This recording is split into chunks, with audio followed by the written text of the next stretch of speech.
How to solve Snapchat call-in problem. So if you have any problem with call-in on Snapchat, this tutorial is gonna help you a lot. First thing, go to the settings and then go to the apps manager.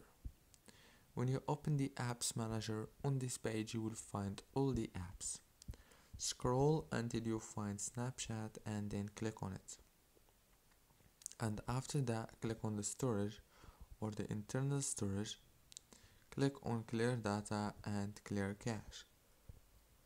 Go back. Click on data user. Disable all these options and enable them back again. And the last thing you want to do is click on force stop. That's it guys, very easy and simple. Don't forget to like and subscribe. Thank you so much for watching.